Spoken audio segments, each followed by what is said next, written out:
Hammaga assalomu alaykum. Bugun kunimiz hayvonot bog'ini aylanish bilan boshlandi. Anchadan beri o'ylab qarasak, xo'jayinim bilan bolalarni hech qayerga olib chiqmayotgan ekan. Hayvonot bog'iga kirishimiz bilan bizani ajoyib bir-biridan chiroyli akvariumdagi balular kutib olishdi. Biz ularni mazza qilib tomosha qildik.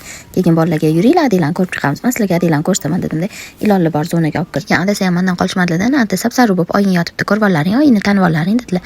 Bolalarim ham nima deyishni bilmay hayron.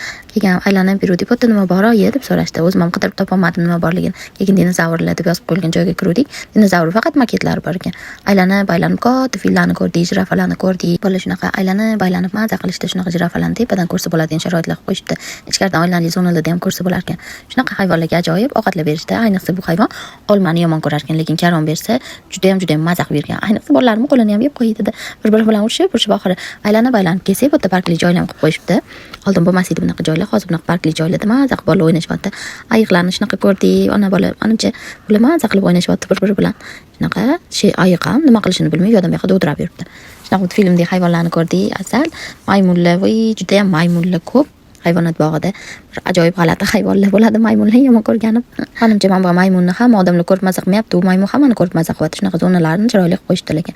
Oxirida tashvaqalarni ko'rdik. Shunaqa ajoyib bo'lib suzib, suvlarda yurishibdi. Suzadigan tashvaqalar, suzmaydigan tashvaqalar har xillarni olib kelib qo'yishgan.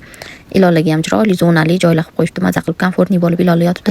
Aylanib charchab qoldik. Qonimiz ochib ketdi deyishdi bular. Shunaqa ovqatlanadigan chiroyli joylar ham qilib qo'yishibdi. Bu yoqda bola mazza qilib ovqatlanishdi. Lekin narsalar unaqa zo'r emas, juda ham oddiy qilishar ekan narsalarni, lekin qorin to'yg'izib olsa bo'ladi.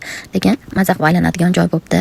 Qizchajonlar sizlar ham ermasdan olib kelsanglar bo'ladi. Narxlari ham yaxshi. Narxda kirish narxlari 40 mingdan ekan. Kichkina bolalarga bo'lsa shunda tekinga kirilar ekan. Bugungi hayvonot bog'iga aylanishimiz tugadi. Shu bilan sizlar ham kelinglar, mazza qilasizlar.